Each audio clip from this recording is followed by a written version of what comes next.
So the clock has chimed 6. We're going to get rolling. I appreciate we have a crowd of 15 attendees. So I have a feeling that number is going to creep north as we get going. So welcome everybody. My name is Paul Butler. I'm the principal at Bangor High, and this is a live information session that, I'll just say from my thinking, it's been a long year, and there's been a lot of challenges and disruptions and changes to the routines and all the things associated with school. It just made it a commitment to get back in concretely into the conversation. That's the most important one that we have, is the success of students, their pathway through high school, the support and opportunities they receive, and just get back in what I think is the best thing that we do here. Have a caring, supportive, challenging conversation about kids and where they're going. And you won the prize, sophomores. When I sent out last week to sophomore families, to all families, a link to the guidance page to increase awareness and interactivity with your guidance counselors, you won the prize for interacting with that information. And so I thought it made sense to come right out of the gate and give you an opportunity to interact live with us. So again, Paul Butler, principal of the high school. My intention is to get out of the way pretty soon. We've set the webinar up with panelists, and our panelists are our counselors. I'll introduce them just briefly now, and then they're going to have a chance to talk. And I'm probably going to primarily hand the controls over to Dr. Leach, who's the chair of the guidance department. And also joining us as a panelist is one of the 2 junior class and incoming freshman class counselors, Mike Daraspino. And looks like he's probably to the right on yours as he is mine.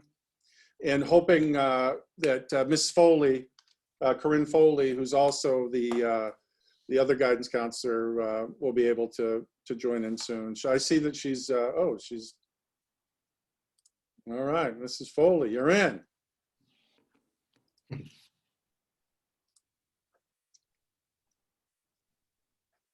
My boy, I'm doing my best, people. This is new to me, and I deserve sympathy, if not praise. You see me? Got you now, yeah. Can't see you though. Well, that is very strange. Okay. It says my video is on, so I just turned it off and turned it on again. And I am staring off to the right as I let people in, and we can hear you fine though. Okay. Gosh, that is so strange. Well, we'll move forward. My intention is to. What are the settings on this? Can I have? Yeah. So my intention is to have a more interactive experience. So unlike maybe a typical webinar. How do I turn it off? If I could have you mute, this is everybody out there mute. I love being the only one that can talk. So I'm gonna I'll go through. I won't waste your time now. I'll eventually, as I turn things over, give release sort of all the bells and whistles and have the attendees be able to unmute and ask questions. You can also put them in the chat. If you're just joining, at the very top of the chat, I gave a link to a companion page that's on our website. So what some people will do is have the Zoom link open, have the companion page that will be part of, maybe not a chronology, but part of, in some way, shape, or form, part of the topics that we'll cover. So thanks for coming. We have a robust, we're nearing 30. So I don't think we're gonna max out at 100, but so I just want to I do want to look at that companion page. I'm going to load it up and share it one more time, and then turn it over to Dr. Leach. So wanted to personalize things a little bit. We've got on the page, and this will be parked in different places on the website and sent directly to parents as it was in the past, the faces and the ways to contact your guidance counselors. You'll see Dr. Leach, our department chair, works with STEM students in the junior and incoming freshman class. on each of the counselors. In red, it doesn't show up as a traditional web link, are ways to schedule an online appointment through the Calendly feature, send an email, and connect with them in those ways. So appreciate Dr. Leach, Ms. Daraspino, and Ms. Foley being here tonight. One thing that is pretty typical, and if we're in person, I always ask this question, who among the parents, instead of having an active parent portal in Infinite Campus, which you can set up and have parent rights and the ability to look at students' progress in courses, instead of having that, many parents fall into the bad habit of just looking over the shoulder of their student. And there are great capabilities as parents to monitor learning, stay connected, communicate with teachers. So put here where my cursor is, I hope you can see it. If you don't have a parent portal account, you can click that link and get that process going to have IC parent access. And another thing is Google Classroom, which we rolled out last March. We're maturing in its use. And this will give you a link.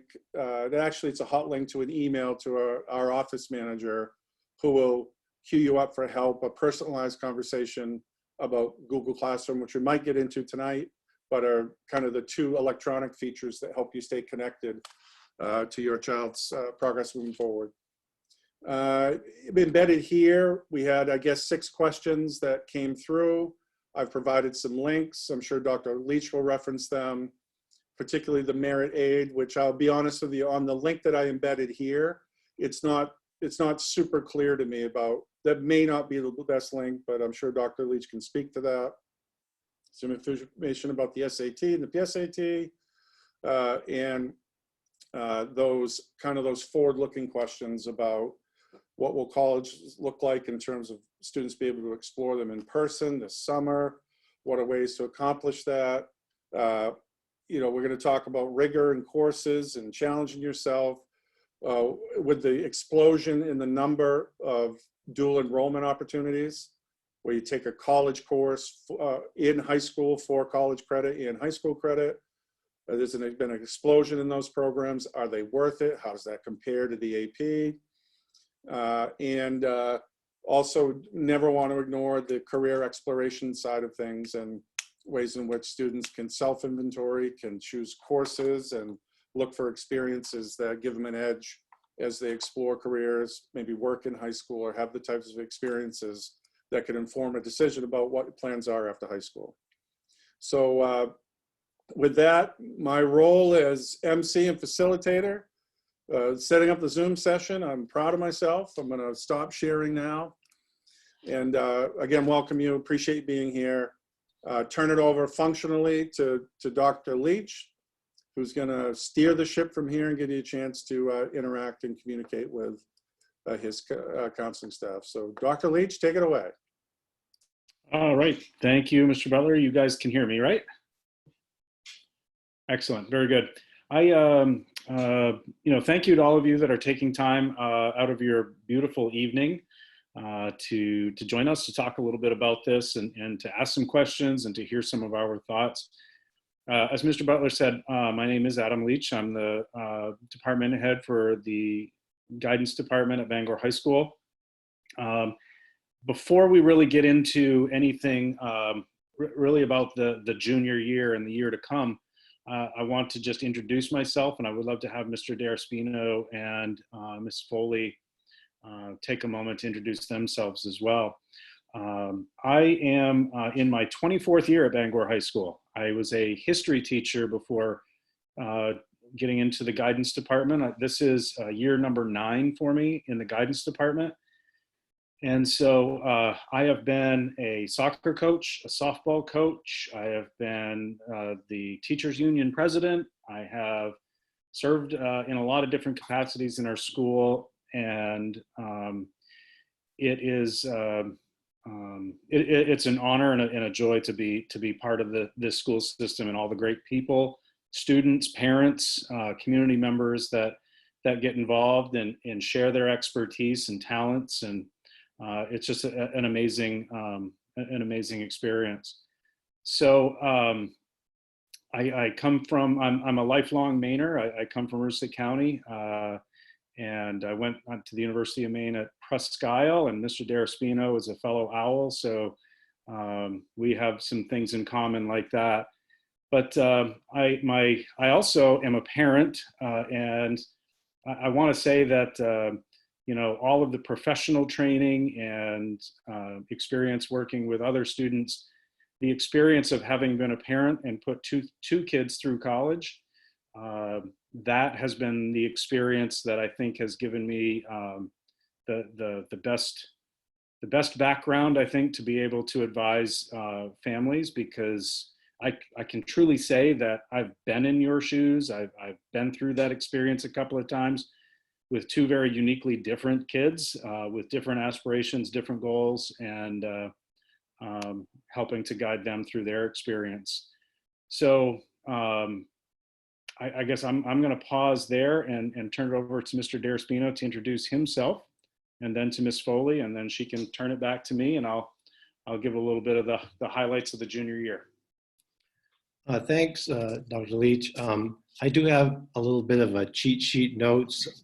I will confess that being live is not my first choice, but I will do my best, and I apologize for reading off some notes or script, but it helps me to kind of keep on track as we're going along. I would like to first say thank you to all the parents out there.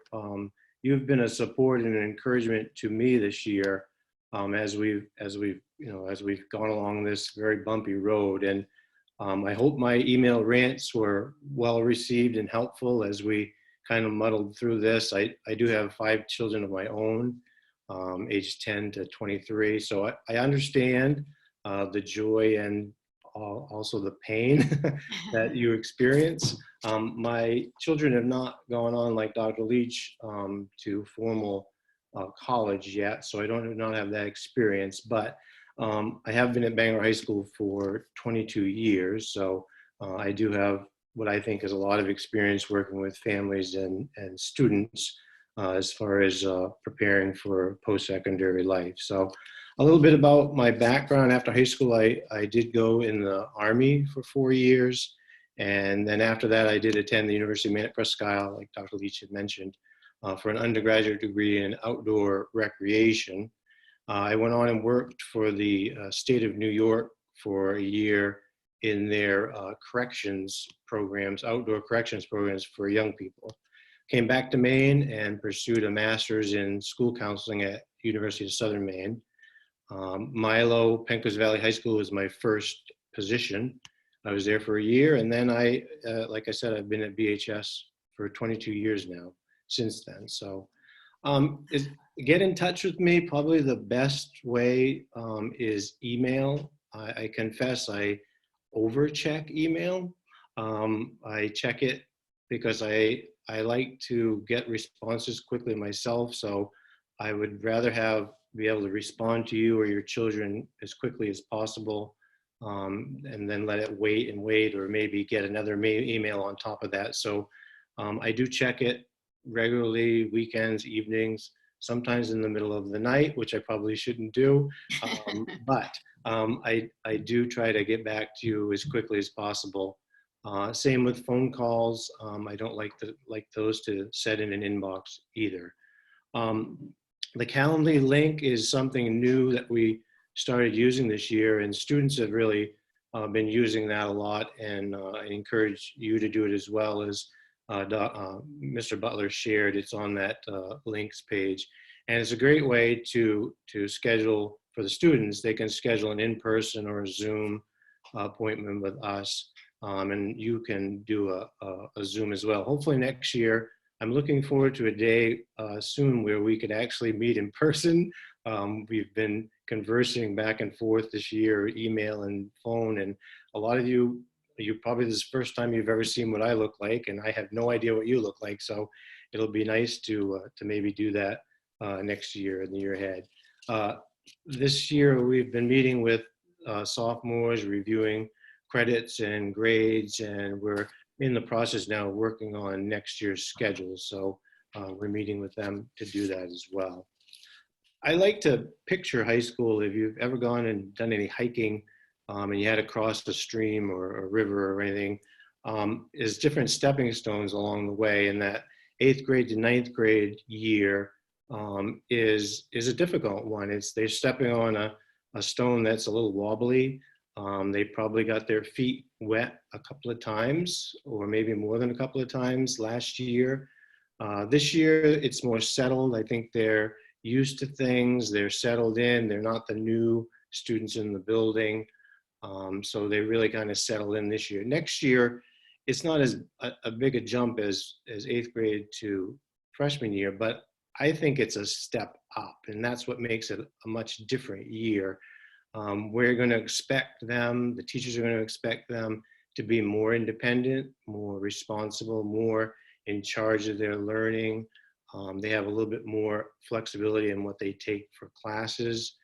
We'd like to see them be more challenged academically, more involvement in school, out of school, and also to really get going and take charge of their college and career research and planning. And we're here to help them along that journey, but it has to be their choices and their decisions as they move through that. So we're here to do that over the next year. Our goal is to have them ready to start applying to colleges in the fall of the senior year. So they're not doing research and trying to figure things out in a hurry come fall of senior year. So that's really where we'd like to see them by when they return in the fall of the senior year.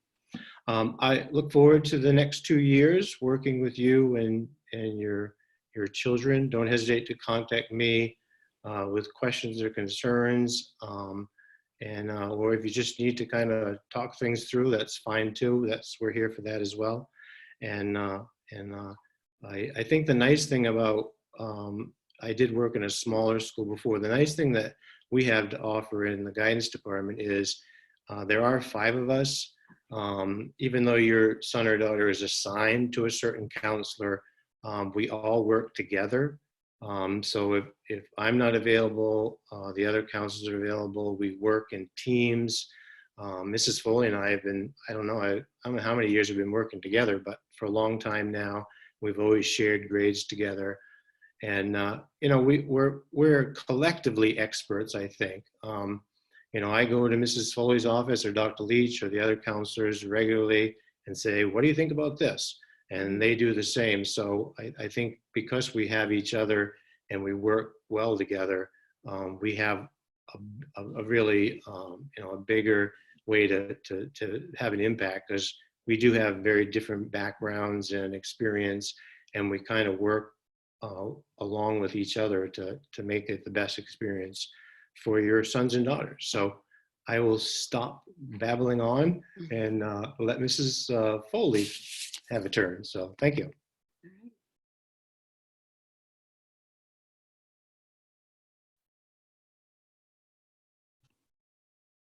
Did we lose Mrs. Foley? Well, I see you. There you Okay. are. Okay. Oh, okay. I guess I'm just not going to be able to see myself, but that's okay. Hello, I'm Corinne Foley. My colleagues have done such a wonderful job this evening of being very thorough and giving well thought out comments. So I'm going to keep my piece pretty short and sweet. I will tell you a little about myself. I'm in my 16th year of working as a school counselor with high school students at Bangor High School. It's funny because my first job at Bangor High School was actually as a sub for one of our science teachers, and that was in 1997. I began my teaching career at Bangor High School in earth science, and I moved on to be teaching French, and I was a teacher for 8 years. And after that, I became a school counselor, and I've been at Bangor High School ever since 2005 in that position. I want you also to know that I have been through the college application process with my own 2 children. They both went to 4-year schools in the Northeast. So I have lived through filing the FAFSA and the profile and filling out the Common App. So rest assured, you are with some veterans in going through that process. I'd like you to know my philosophy in working with students is very simple, and that is I just help them get from wherever they are to wherever it is they want to be by offering whatever kind of support they need, emotional or academic.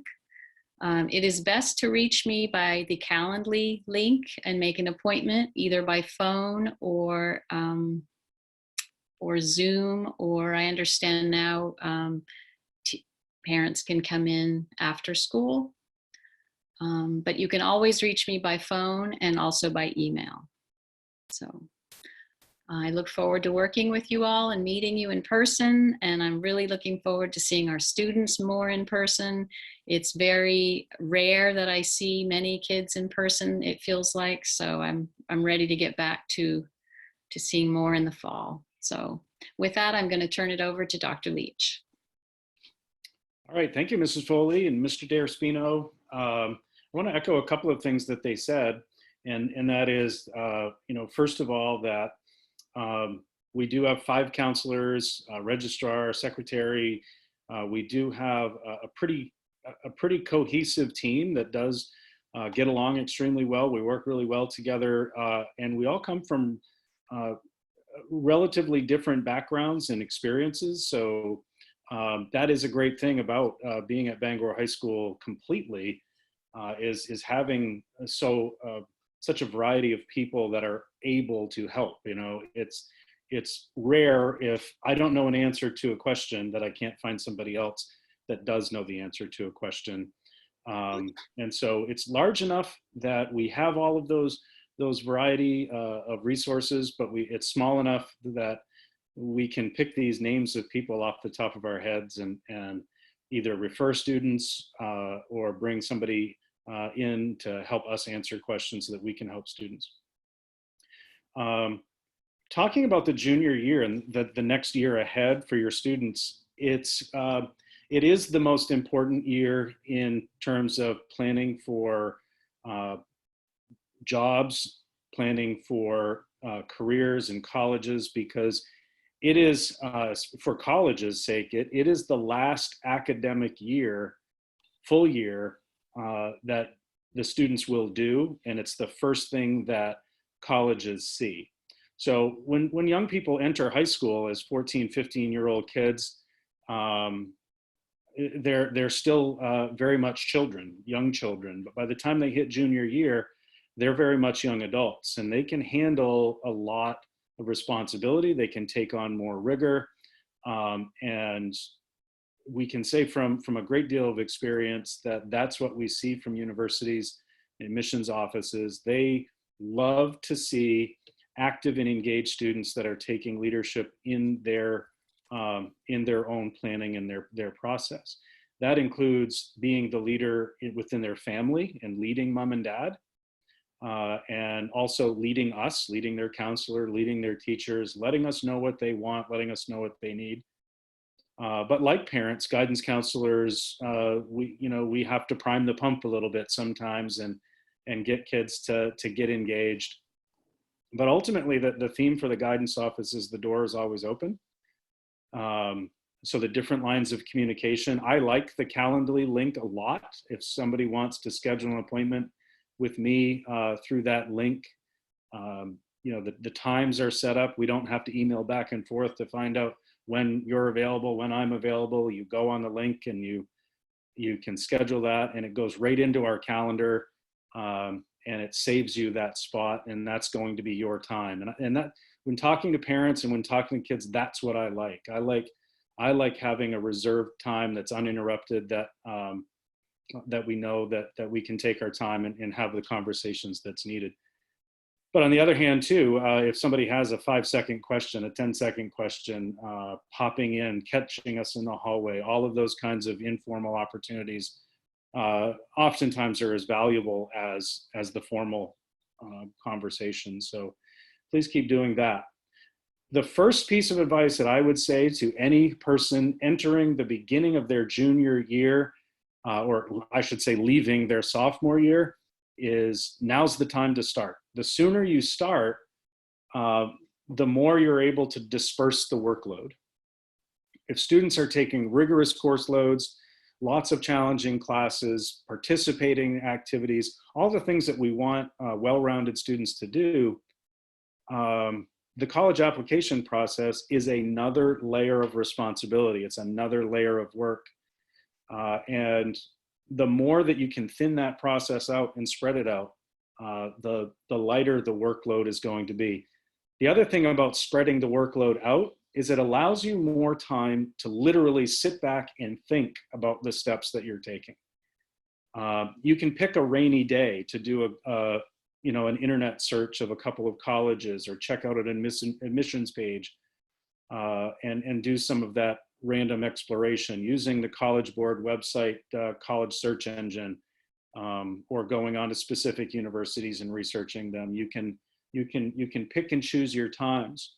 You can also pick and choose your opportunities to do some tours and some physical searches of college campuses. If you're going on family vacations and you start now, you have a summer vacation, you'll have a Thanksgiving holiday, a Christmas holiday and a New Year, February vacation, April vacation, and then the following summer as well.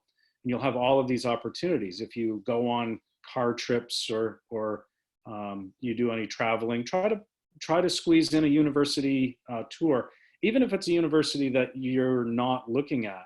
But lots of students that are interested in, a school like Colby, but maybe not Colby specifically. Well, there are lots of schools that are like Colby, and a tour of Colby would give you the sense of what a small liberal arts private university would be like.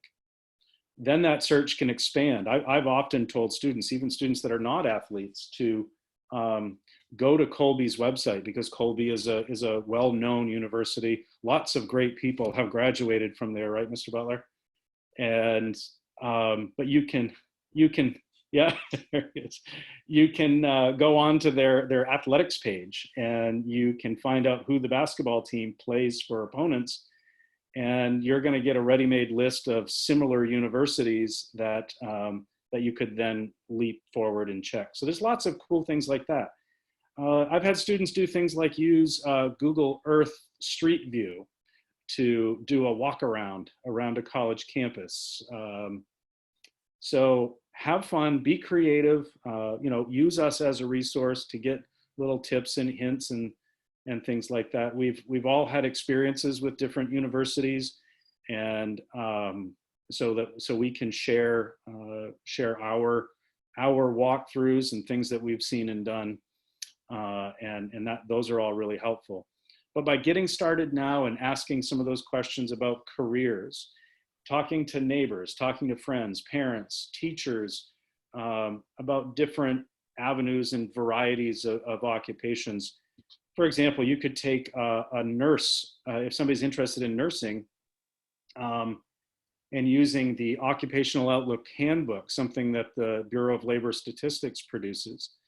And you use that website, you can look up nurse, and then you get a list of similar occupations. And so you can start to branch out and think about different ways. And that's when a good conversation with one of us is really helpful, to come in and talk about courses to take, people to talk to, internships, summer job opportunities, all of those sorts of things that may help in figuring out what they want to do. Dr. Leach, do you any forecasts right now? What are you hearing about the likelihood of in-campus physical visits for families? Yeah. Where we've started the conversation about when will it be appropriate and wise to allow representatives of colleges and universities to come in, and those are in a lot of ways organizational decisions. But what are you hearing about likelihood for the fall of on-campus visits? Yeah. Well, I can tell you, for example, we had a Bangor High School student who traveled to Washington, D.C. during April vacation, and she was able to get a live tour of American University. But George Washington University, where my son went to college, was not allowing in-person tours whatsoever. So I connected her with my son so that he could actually walk her around campus and do that. But it is really a college by college basis. I think private schools are opening up a little bit quicker. But most of the universities right now are doing tours in small groups. And so instead of having large group mass visits, they're trying to really focus on the single family, two or three people at a time. It's might be taxing the resources a little bit. It might be harder to schedule also. If there are large group tours, you can usually work it around kind of at the last minute if you're going on a tour. But I would recommend, in light of that, if you know a university that you might like to make a visit to, is to get on their admissions website as quickly as possible and find out what their options are. They all have, through the COVID era, have created virtual tours. Some of them are very good, and you can start there. Helped a student was interested in going to the University of North Dakota the other day, actually navigate the admissions page to find a place to schedule a visit. And they were actually scheduling visits of their aviation program and different things like that. I do expect that universities would prefer to have college visits prior to the start of the fall semester. So during the fall semester, the university campuses will be full of students.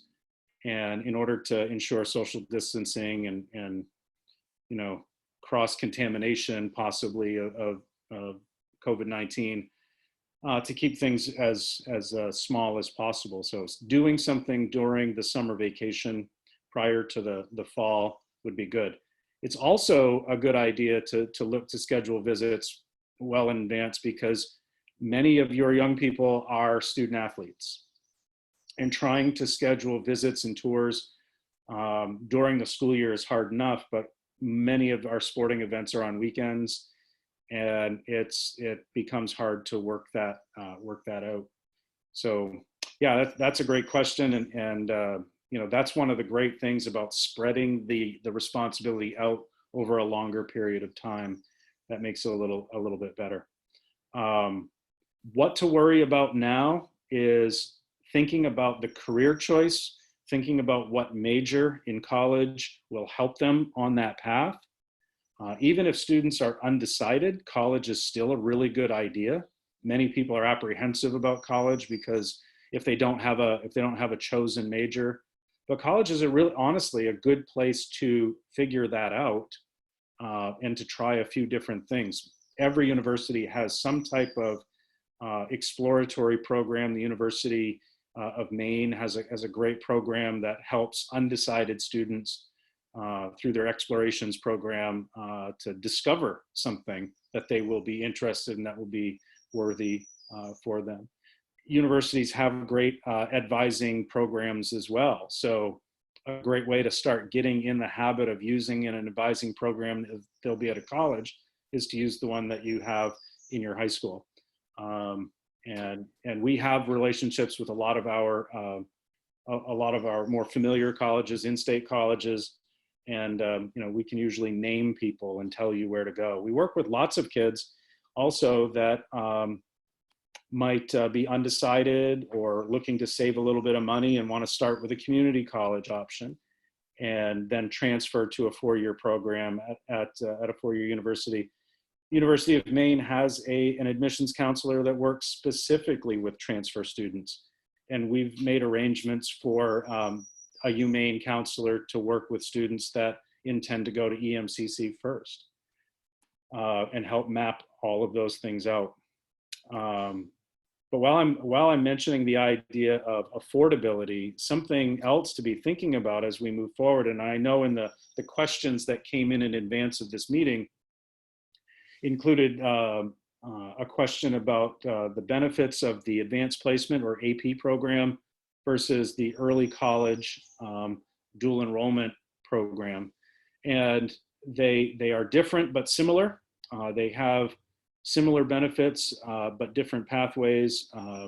The advanced placement program, the AP program, we have 22 different AP courses at Bangor High School.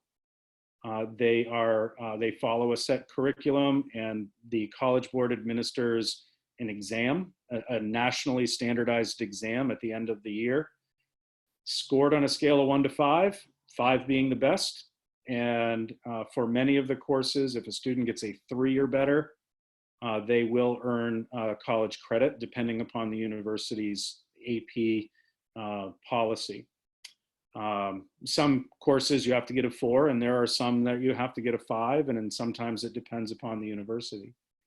AP programs, AP courses and AP tests are really good for admissions, especially for out-of-state or more highly selective schools, because the completion of that exam is nationally standardized. It's normed against everyone that takes the test. So it's easy for an admissions program to compare your son or daughter to a student in California or Texas or Alaska or wherever, because you all take the same standardized test. The early college program is different in that they are actually college courses that are run through a university. We have 9 of them that we run at Bangor High School, and your sons and daughters can sign up for these courses just like an AP course. Our teachers at Bangor High School are certified as adjunct professors through the University of Maine at Fort Kent. And they take the course as though it were a UMaine Fort Kent class. You save a lot of gas not having to drive to Fort Kent, but they are free to the student and family. Up to 12 credits can be taken every year. So if a student in their junior and senior year wanted to take 4 early college classes each year, they could essentially have 24 college credits, which is almost 2 full semesters or 1 full school year. And students can work on a pathway. They can explore some different options before getting to college. They can knock off some of their general education requirements. Transcripts for those courses are issued by the university, and they are transferable based on the transfer policy of the receiving university. So if you take an early college course at Bangor High School, let's say an early college composition and literature class, a pretty standard general education class, you get an A for the course through the University of Maine at Fort Kent, and then you go to Northeastern University. Northeastern will have a transfer credit policy, and you would follow the transfer credit policy of that university. What I can say with a great degree of confidence is that, can people mute, please? Or with a great deal of confidence that those credits will all transfer very well within the UMaine system and with Husson University and with the community college system. Other states have early college programs too, so it's not something that's completely foreign to them. They understand what early college courses are, and they are generally accepted. The area where AP is better than early college is for those highly selective schools. And usually you can go on the college websites and find their AP conversion chart and what they'll accept and what they won't accept. Whereas the advantage with early college is that you take the class and you know the expectations and you pass the class, and that's a grade that you get for a college class. You don't have to wait and see what you get on a nationally normed exam. You get the college credit based on the performance in the college class. Students can also take early college classes on campus and online as well. This year, we had 211 students take an early college course. 6 years ago, we had our first early college program through the University of Maine system, and we had 6 students take advantage of that program. With the easing of COVID restrictions, I think we can easily expect to have over 300 students taking early college courses next year. That's not even counting our advanced placement courses. So that's a great way to get an early test of college, to find out if you can handle the work or what you might be interested in. You can save an awful lot of money on it as well. I have no hesitation in telling people that AP and early college saved my family $28,000 in helping and with my kids going to school. My son was able to take 24 credits of early college and AP credits with him to George Washington University, and he graduated a semester early as a result of that. So, and is starting work early. And so that has that ripple effect. To do AP and early college, it does require some maturity and some good study habits and some good focus on kind of the purpose of why you're pursuing those opportunities. So that's why we do talk a lot in that junior year about that self-direction, choosing their path and taking leadership of their responsibility. We do understand that they are still children. They do have a lot to learn, and they're going to have bumps in the road and make mistakes, and that's really what we're here for. We're cheerleaders in the sense that we encourage them to move forward. We're sometimes the drill instructor that needs to give them the little shove or the push or the dose of reality sometimes, and you know, that's what we do. Looking at next year, if you're considering AP, you're considering early college, considering honors classes, also do know that the junior year is when the schedule really opens up to a lot of choice, and they can take a lot of different electives. The junior year is the important year to keep themselves challenged, really at the top of their ability. We don't want anybody to get overwhelmed and swamped to where they're going to have difficulty keeping up with their academics, but they really do need to keep themselves as challenged as possible with a robust schedule. And that can also include things that are really their passion and their interest. It's not just about taking the hardest classes, it's about taking the things that the students are also passionate about, that are geared towards some of their future plans. So, because again, that's going to be the record once the junior year is complete. That's going to be what universities look at first. It's the most recent snapshot of their performance in high school. Also very important that if students haven't considered extracurricular activities, a sport, a club, both a social club, a civic organization, athletic, non-athletic, competitive, social, all of those clubs and activities are really important. Remember that universities want to see well-rounded, engaged, and interesting people coming to their campus. So they don't want necessarily students that are just bright kids that only do their schoolwork. I would also recommend looking for employment. Even if money isn't an issue, everybody at that age should start seeing some type of experience with earning a paycheck, having the responsibility of performing work responsibilities, and building some of those job skills, work-ready skills through that experience. There's no better experience than jumping in and giving it a try and doing some work. So some type of employment, even if it's just for a few hours, even if it's just for a summer vacation, is a really, really good opportunity. They can get work permits through the main office or the guidance office to do that.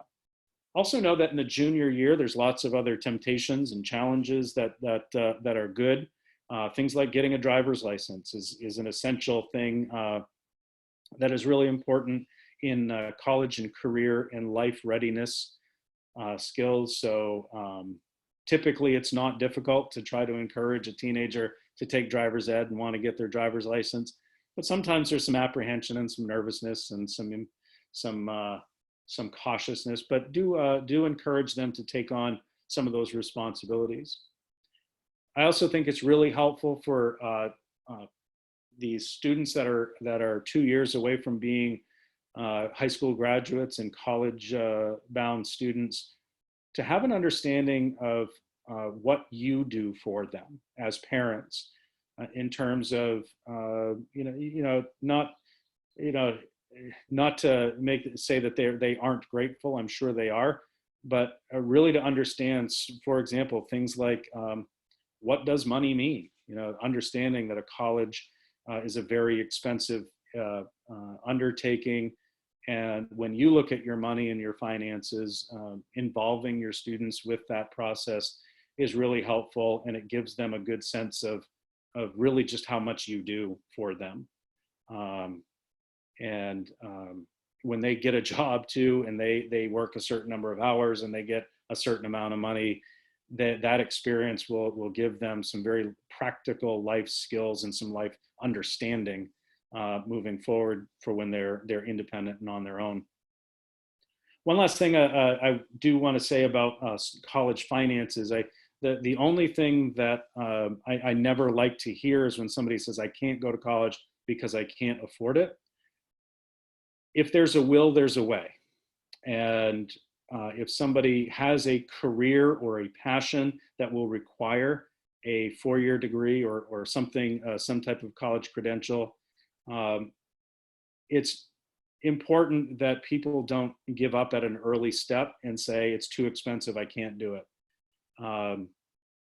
Knowing that getting part-time jobs, creating a little bit of a savings, the FAFSA and applying for financial aid, scholarships that we offer through different venues and through the school and elsewhere. There's a lot of opportunity out there. Early college and AP, as I said, is another great way to earn money. But the single biggest way, and this is probably in terms of money, I can't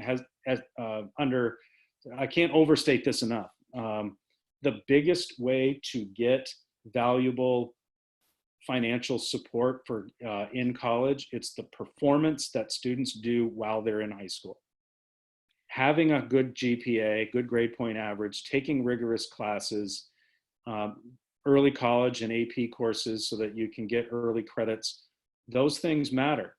Annually, we usually have somewhere between 50 and 60 Bangor high school students that go to the University of Maine. And on average, each one of them gets between $15,000 and $20,000 in merit-based financial aid spread out over 4 years. Some students get $1,000 a year in merit aid. Some get $8,000 a year in merit aid.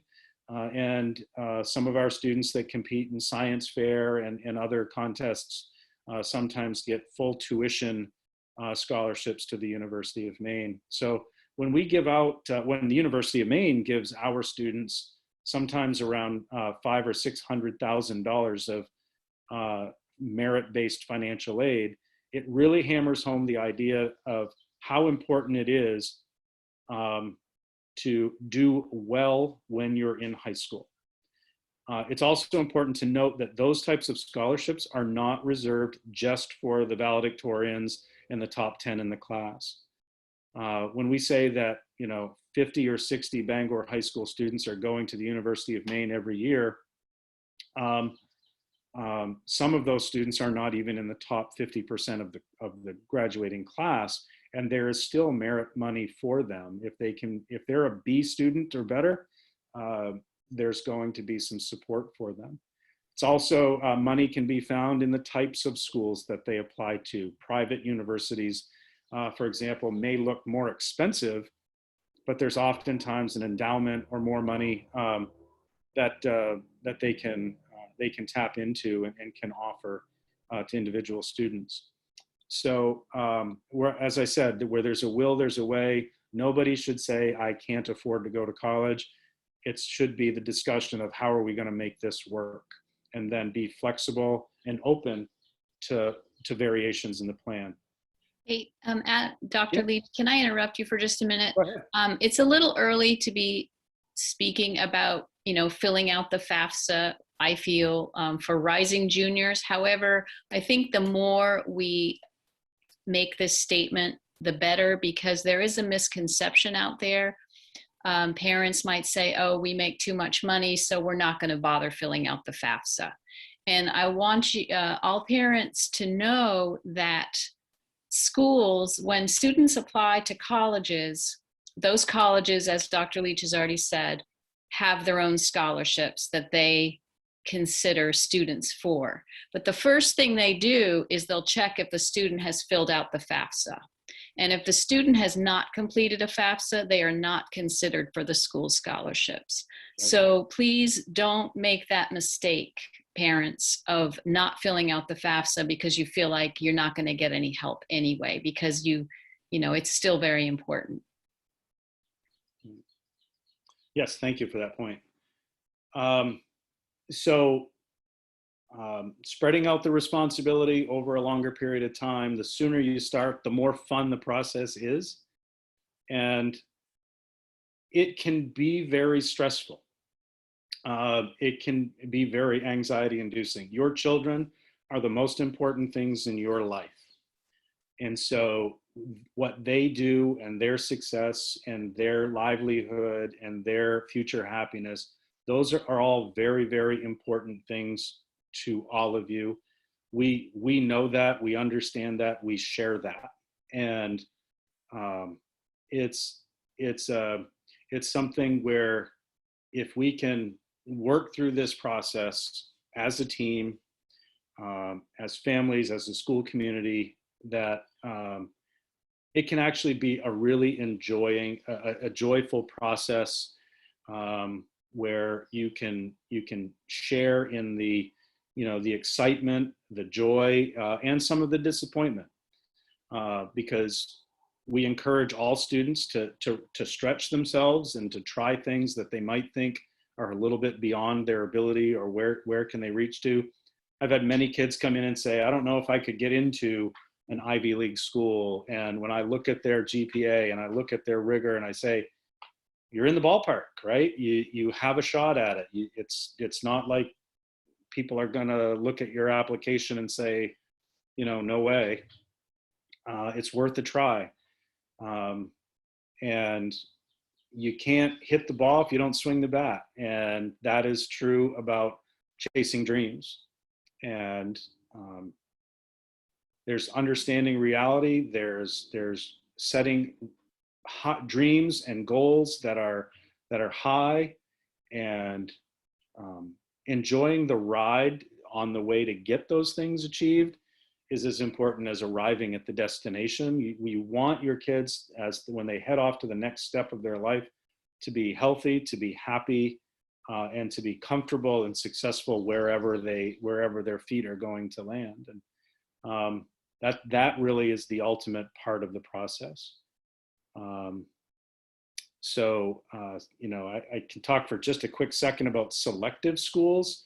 If there are people in the audience tonight that have students that are looking at Ivy League schools, I know there's always a few questions about you know, playing that game of getting the attention of a Yale or a Stanford. And ultimately it boils down to this. Some of the advice that we've already given is take rigorous courses, perform as well as you can. So good performance in challenging courses, those are the two biggest considerations. Extracurricular activities, community involvement, which could also include having a job, and then also good performance on standardized tests. The SAT and ACT are the typical standardized tests that are associated with a highly selective school's application process. We are an SAT school. We give the PSAT, freshmen, sophomores, and juniors. COVID did cause an interruption to that. Virtually every university across this country made tests optional this year. But what I can say is that those students that were able to take SATs or ACTs did benefit from having that one extra piece of information in their college application. Next year, I would expect colleges still to kind of be on the optional side of SATs and or ACTs, but I'm always leery of the word optional. It's like if you were a football coach and you said to your players, practice tomorrow is optional. It's better to show up, right? When they say SATs are optional, it's always better to take them. The College Board website does have practice tests. Khan Academy has practice, but the best thing that students do, take rigorous courses, and Bangor High School students are usually very well prepared for those exams. But those five critical factors will make your application very well-rounded and very appealing. And that's an important part to the whole process. Beyond that, it is about doing your homework and making connections. I've had students in the past that figured if they sent out more applications, they'd increase their chances of getting into an Ivy League school or a highly selective school, but that's usually not the case. If the only time a student hears from and there's a reason why I'm telling you this now, even though you're not going to apply to college for another year and a half because you have to have time to build those connections. If you have an interest in a Harvard, you have to build a connection. You can build that connection through athletics if you're a good athlete, through your extracurricular activities. Speech and debate is an activity that has seen several of our kids get through to highly selective schools. But if the first time that a university hears your name or sees your name is on the application they receive, that's probably not going to be a good indicator of your chances of acceptance. Take tours, request information. Essentially, the way I say it is get your name on mailing lists. Call the admissions office with questions. Many of these universities allow you to see the name and email address of the counselor that will be reading your application. Yale University, for example, has a counselor, an admissions counselor that reads all of the applications from Maine. You'll have an opportunity to contact that person or to ask them a question. It's always good, for example, to do the research on the website, to find out about majors and the application process. And when you do call and ask a question, ask really good questions. It's also good when the student makes the call and not a parent, or send the email. Those are really, really critical things to do. That way, when your name comes across the application, there's a good chance they may see that you're an interested student. Can I just jump in? Yeah. Sorry, I'd like to just add one more comment, and hopefully in the fall we will have the college representatives, the admissions people coming back into our school, and that's a great opportunity for students to meet face to face. Yes, absolutely. Yeah. Dr. Can you address? I know that we're running late, so can you just address briefly the question? It's not a question now, but that's appeared in the chat. But let's say that it seems to be some interest in dual enrollment programs, learning more about them. I linked the program of studies in the chat, and it's a page on the site. If a family has, once schedules come out, wants to look at other options, change a schedule, what's the best way to do that, and when? Within the next couple of weeks, we'll be distributing schedules to students. And so we want to save enough time before the end of June. And school counselors, we're in the office until June 29th. So when you get the schedule, know that it is a draft schedule and it is subject to change, especially if families or students want to make changes. So we would encourage you to contact us to make adjustments to that schedule. Early college is constantly evolving. So when we provide information, it's usually outdated within a couple of days, because students can take the in-person classes that are at Bangor High School. Students can take in-person classes either at Sesson, Eastern Maine Community College, UMA, Bangor campus, or the University of Maine, as well as online courses through any UMaine campus, USM to Fort Kent.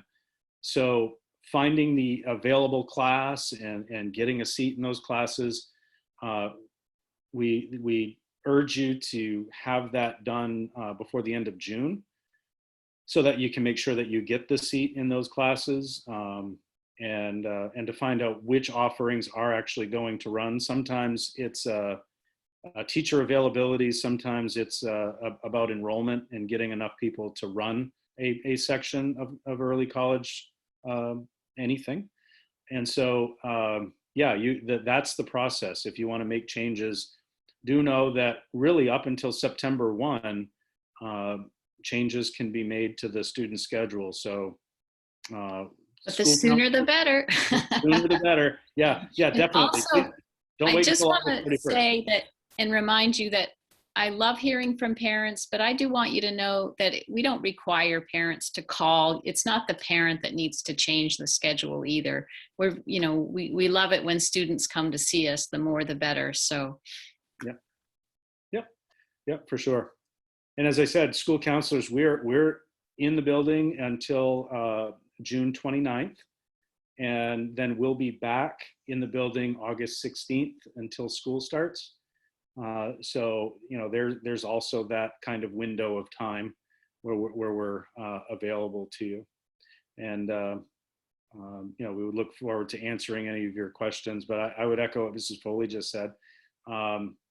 Great opportunity for the student to, mom and dad, sit down with your student at home, go over, expectations, and so important for parents to be part of that. But when it comes to pulling the levers and making the changes and asking the questions, having the student be out in front. I talked with a mom and a dad and a student last night on a Zoom meeting, and the kid did all of the talking, and I just sat back and I said, "You are all set, young man. You've got it," because he was clearly prepped and prepared. Mom and dad did their job really, really well. But he was out in front being the star of the show. So that's what we like to see. That's what colleges like to see. That's what employers like to see. And so working with them to get them to do that is really a big deal. I know for me, it's right out straight every single day. So when June 15th is the last teacher day, and so from the 15th to the 29th, those are great opportunities to have casual conversations with no rat race, no hurry. So we look forward to hearing from all of you. We're a little over the hour. I want to make sure that we have time if there are any other questions popping in, and but also to say thank you for taking some time to listen to us and to get to know us. I want to answer the question about the college representatives coming in the fall. How that happens is they call our office and let us know when they're going to come, or, they kind of make an appointment with our secretary. And then we will probably be posting on the class of 2023 site which colleges are coming on which days. And then usually students just make an appointment to come and sit with that person. That's how it works. So it's not, they're kind of just sprinkled throughout the whole fall. I made a quick reference to Google Classroom at the beginning of the session. I won't go into it at length here, but that Google Classroom is increasingly becoming a way of communicating with students and families. And the Google Classroom is set up for in this case, the class of 2023. And the most important thing you can do if you've not done so, you should have received an invitation to join the classroom as a parent. And from there, it's pretty intuitive. But again, in the companion page, you'll see you can send a request for help in getting hooked up with Google Classroom. And so would invite you, encourage you all to do the Google Classroom hookup. one other thing I'd say about the college representatives is that they typically come to talk to seniors, but I've always thought that that was kind of, out of sync, because by September and October, most of the seniors have made decisions, and the college representative visits are more appropriate for juniors. But we'll be getting information out as they schedule, as universities schedule their appointments to come and see us. We'll be getting information out probably through Google Classroom for students to be able to make appointments to come and visit with those folks. What other questions? Were there other questions, or how did we do? Did we answer all of them? One other thing I wanted at the beginning of the chat, I did post this, and I just reposted it. I made a series of about 15 or 16 videos last spring for this current senior class that they were juniors. Because we were remote, I did a lot of what we would have done in a parent meeting, and I made them into separate videos. So you can kind of pick and choose your topic. If you want to learn a little bit about financial aid, or if you want to learn about highly selective schools, or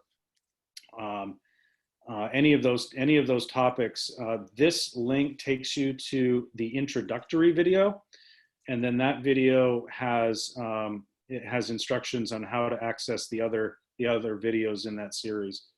So that way you don't have to sit and listen to me talk for 4 hours. You can pick and choose what we want to talk about, and that also might stimulate some questions that will lead for you to reach out and ask us some more questions. So I encourage you to use those.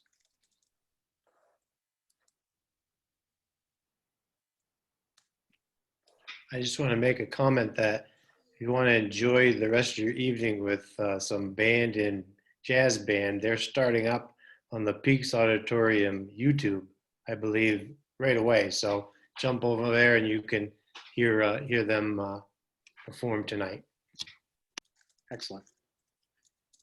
I think we've done a pretty good job. We've given a shout out to the jazz band and to Colby College. So That's right. Go Mules.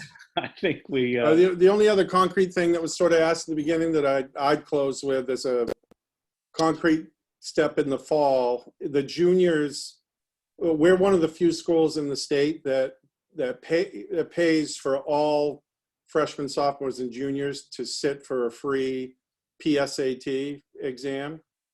And that's on, I believe, October 13th in the fall. And in the junior year, the PSAT serves as the national merit semifinal qualifying test. And that's, so performance on the PSAT in the fall, a high score, good performance can open doors for scholarship opportunities, some college admissions looks, and things that might not have been anticipated. So that's a free school day administration, and we have all 9th, 10th, and 11th grade students take the PSAT every fall. And it's unfortunate, I'll say your class as rising juniors is, well, it's the second, but is one of the first classes, unfortunately, that won't be able to take a state-funded SAT exam in the junior year for 10 years or so, maybe a little bit less than that. The state of Maine had chosen the SAT as the college admission, as the third-year test that's required in public high schools. They went away from that decision. We're still prioritizing the offering of the SAT, but it's no longer free, and it's not accessible to all students in the way that it was in previous years. It is here, but not under the sort of the state banner.